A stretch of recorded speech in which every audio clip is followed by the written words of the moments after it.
Firstpost reports from the world's second largest continent. Hello, I'm Alison Lagrange. A very warm welcome from Durban, South Africa. We get you the news and the newsmakers from Africa.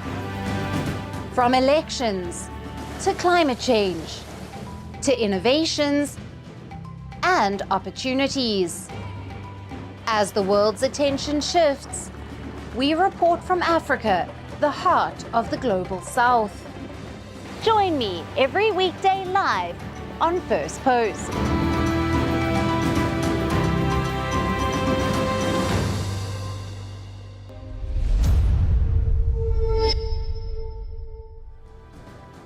Hello and welcome to Firstpost Africa, where we get you the top stories from the continent and from across the world. I'm Alison Lagrange, coming to you live from Durban, South Africa. First, let's take a look at the headlines. Israel announces a major expansion of its military operations in Gaza, saying several parts of the enclave would be seized and added to its security zones, accompanied by large-scale evacuations of the population. China's military says it practiced hitting key ports and energy sites during its now concluded live-fire drills as part of exercises aimed at Taiwan. The surprise maneuvers criticized by the United States as intimidation tactics. Greece will spend $27 billion through to 2036 in the most drastic defense overhaul in its modern history, says the country's Prime Minister. The overhaul aims to address rapidly changing geopolitical challenges and fraying transatlantic ties. The United Kingdom imposes a new online entry permit for European visitors, joining other countries in strengthening immigration security by screening people before they cross its borders. And Niger's junta frees around 50 people, including ministers, from the government it toppled in 2023. However, the ousted president remains in detention, despite international calls for his release.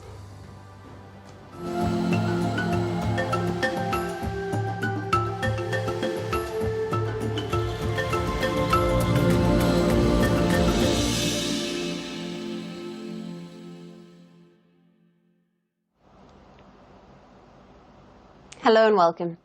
We begin with the big developments in the UK-Mauritius Chagos deal.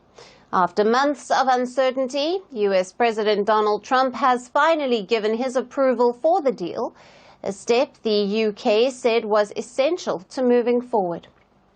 The UK has now confirmed that Trump has formally signed off the proposed deal between the UK and Mauritius regarding the future of the Chagos Islands. It is now up to the UK and to the Mauritian government to finalize the deal. However, no timeline has been provided for when both parties will reach the agreement.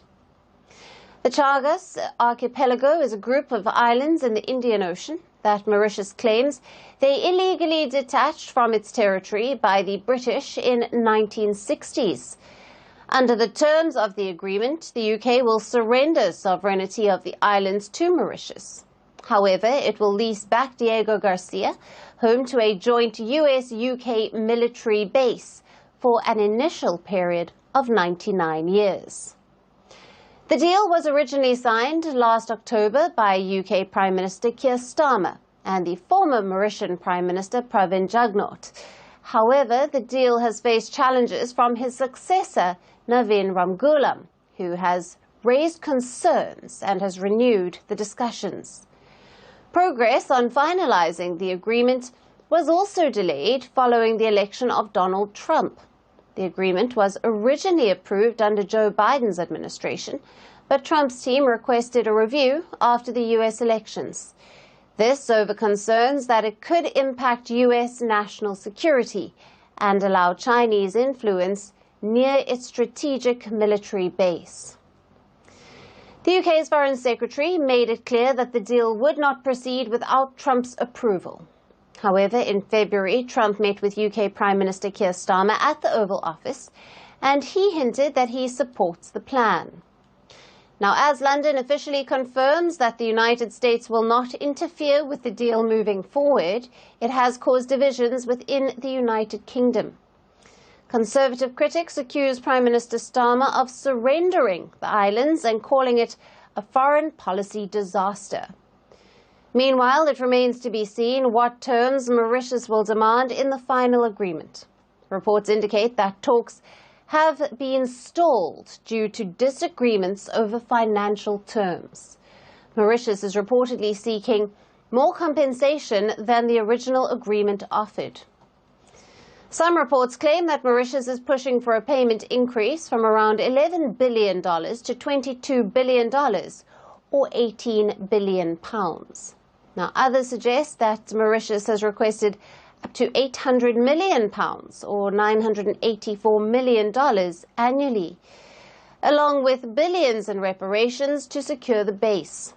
Neither side has disclosed the final figures involved.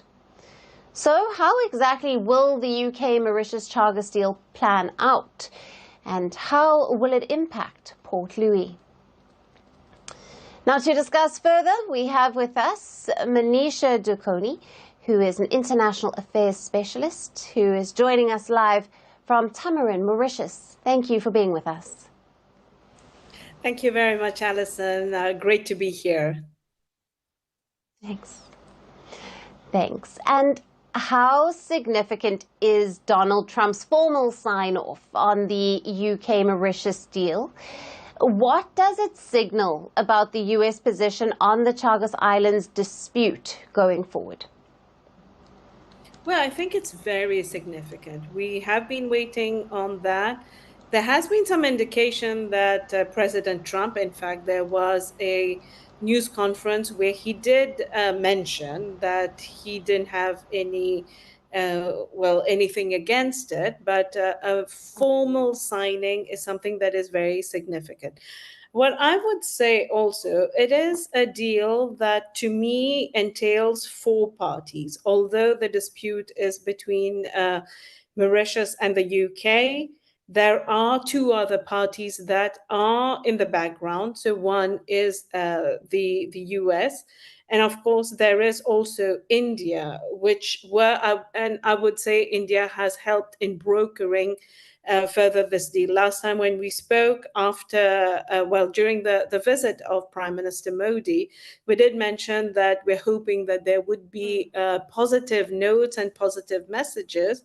And I think this is coming in as a positive note because I'm guessing like both countries, which are additional parties to this, meaning, India as a broker, the US also as a stakeholder in there, giving the seal of approval for this agreement. Right.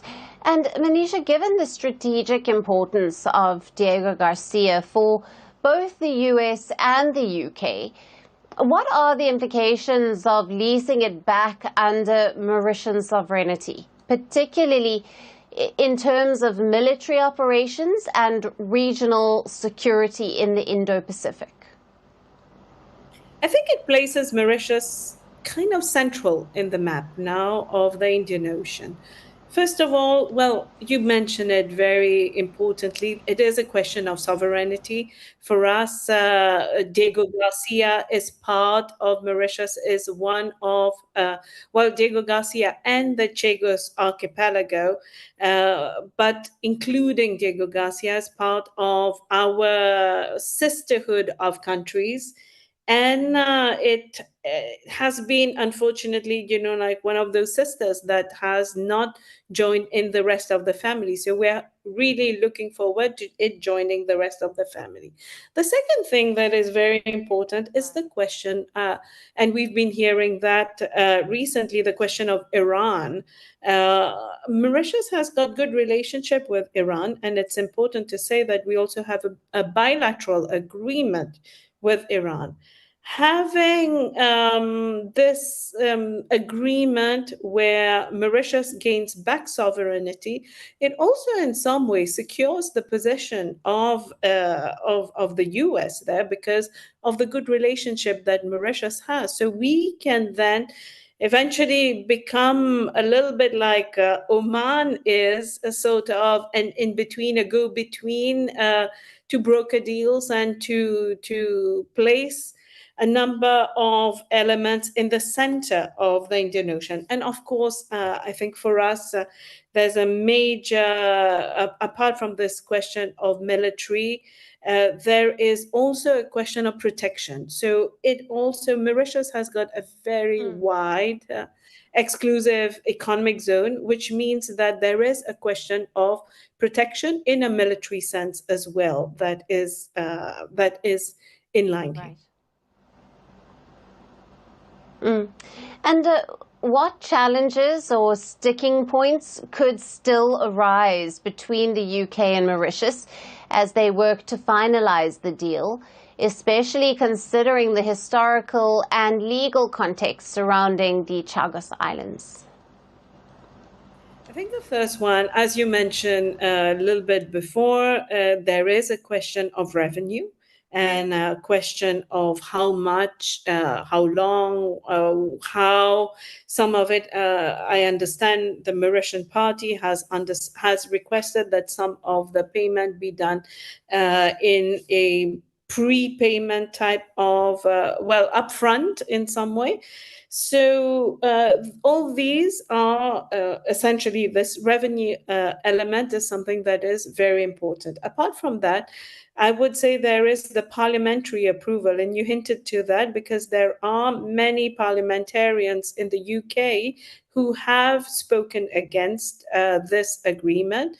However, there is international law that has already in some way already signed it to given its sign of approval for it to Mauritius. The other element that is in some way has been a bit of a bone of contention and questions that have come about is with respect to China.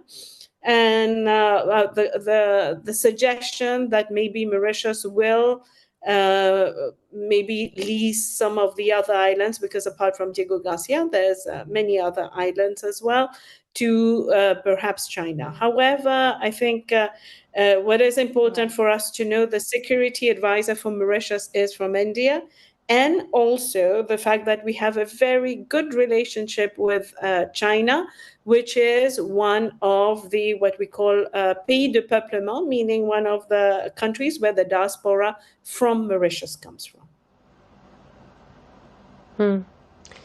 Manisha, thank you. It's great to have you on the show. Thanks for being with us. Thank you very much, Alison.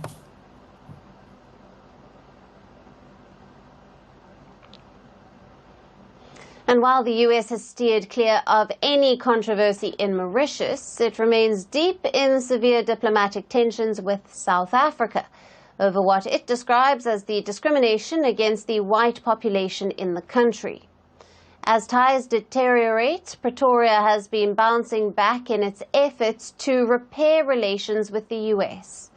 In the latest, South Africa sent a delegation of senior diplomats to Washington to clarify misconceptions from the Trump administration that have soured the bilateral ties. Now, the delegation was led by South Africa's G20 Sherpa Zane Dango, who met with the U.S. National Security Council's Africa Director, the Acting Assistant Secretary of State for African Affairs, and the Treasury Department representatives. Now, this meeting comes after the U.S.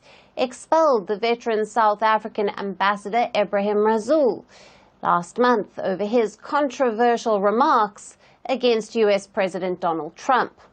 Now, this followed U.S. aid cuts over Trump's claims about land confiscation in South Africa under its land reforms.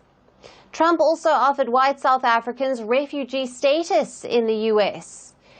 In Washington, the South African delegates intended to explain the country's policies.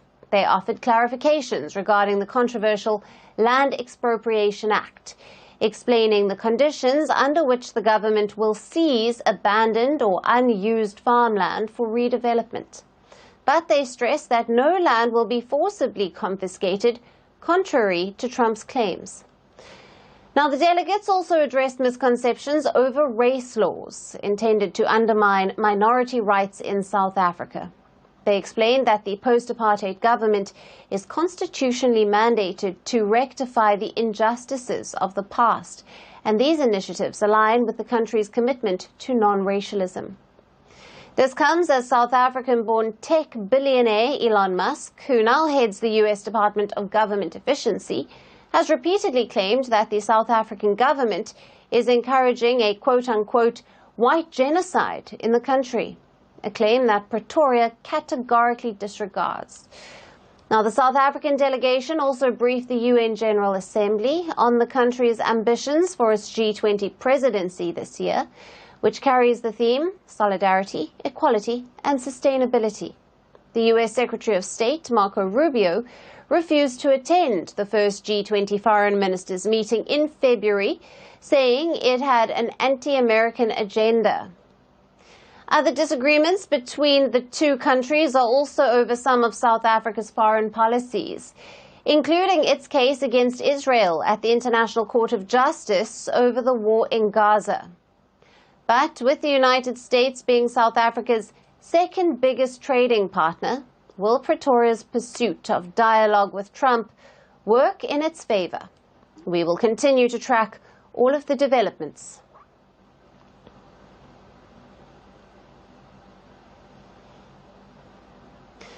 And shifting focus to East Africa, where a new controversy has erupted in Kenya, this time involving the military rather than President William Ruto himself. Now, Kenya's top security chiefs are under fire after condemning the quote-unquote Ruto must go slogan. Now, their remarks have sparked widespread backlash and renewed fears of military overreach in Kenya's political landscape. Kenya's Chief of Defence Forces, General Charles Kahariri, and the National Intelligence Service Director warned last week that the chant Ruto must go could destabilize the country and undermine its government. During a public lecture, General Kahariri stated that when citizens want a government removed, it must be done through constitutional means. He stressed that the military would not tolerate any attempt to oust an elected government and insisted that Kenya cannot descend into anarchy, adding that the military remains neutral. But his comments have drawn strong criticism, especially from President Ruto's opponents. Former Deputy President Rigathi Gachagua, who was impeached last year, has hit back at General Kahariri, urging him to stay out of politics. Now, speaking at an event, Gachagua warned Kahariri against dragging the military into politics. He stated that the Ruto must go chants do not call for an illegal removal, but rather express public dissatisfaction. He added that Ruto will be removed through constitutional means in the 2027 elections. Meanwhile, social media has also jumped on the ship. They have criticized Kahariri for dragging the military into politics. Some users have called using the Ruto must go slogan a constitutional right, while others believe that Kahariri has made a big blunder and may have to face consequences.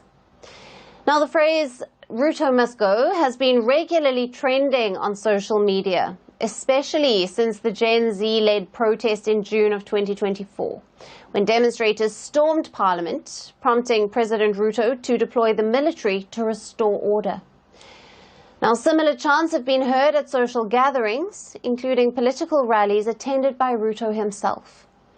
Just last month, during the World Safari Rally's closing ceremony, his speech was repeatedly interrupted by the slogans. Now, in recent months, Ruto's popularity has been declining, particularly following the public outrage over his new tax policies.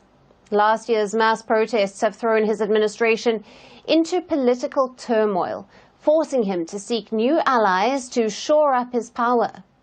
He also faces growing criticism over his crackdown on dissent, including allegations of forced disappearances and abductions. But despite the criticism, Ruto's allies continue to defend him. The former Prime Minister Raila Odinga, who signed a political pact with Ruto in February, has distanced himself from the Ruto Must Go movement. He questions where must the president go and what happens after that. Now, with Kenya's military now thrust into the political spotlight and public dissatisfaction growing, the debate over President Ruto's future is only intensifying.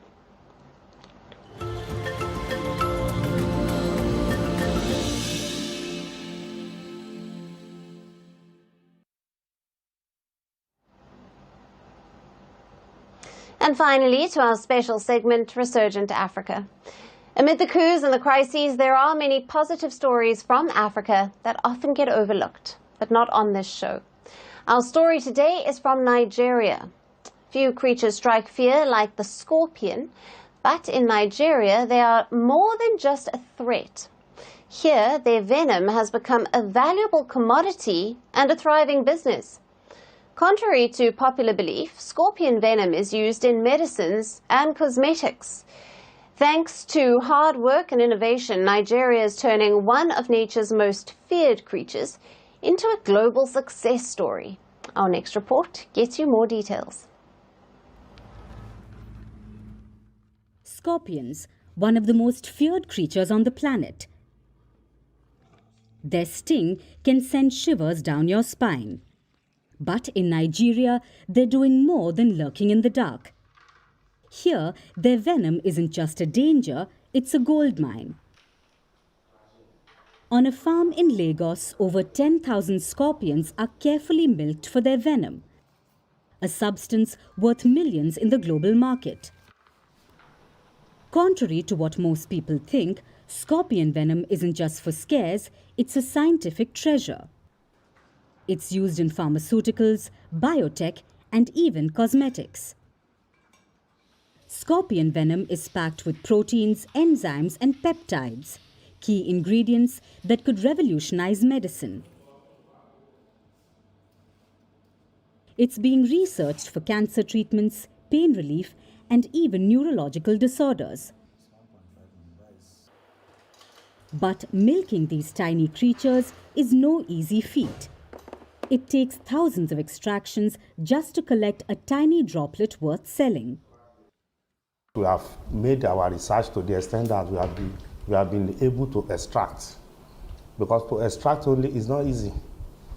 We've met some people online, different countries. Some people have this scorpion they cannot extract. 1 gallon, which is equivalent to around 3.4 liters, is about $10 million US. To get even 2 meals is a challenge. You probably have to milk about thousands of scorpions to have something tangible to sell. Twice a month, farm manager Mohammed Usman carefully harvests venom from 2 of the most sought-after species, the death stalker and the emperor scorpion. Each drop is stored under strict conditions, waiting for buyers willing to pay a fortune. But here's the twist. Scorpion farmers aren't just battling the sting, they're facing a bigger threat: technology. With advances in AI and synthetic biotechnology, scientists may soon replicate venom compounds in labs, which could send the demand crashing. If in the near future we can have a good number of databases, that we can now synthesize some of these pure compounds, or these active ingredients from venom in the lab, it's going to reduce the demand from the natural farmers, from the farmers.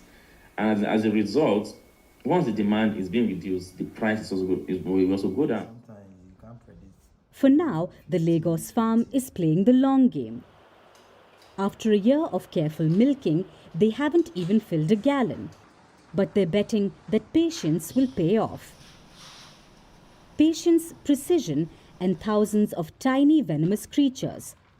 It's a high-stakes game, but in this farm, fear is just another business opportunity.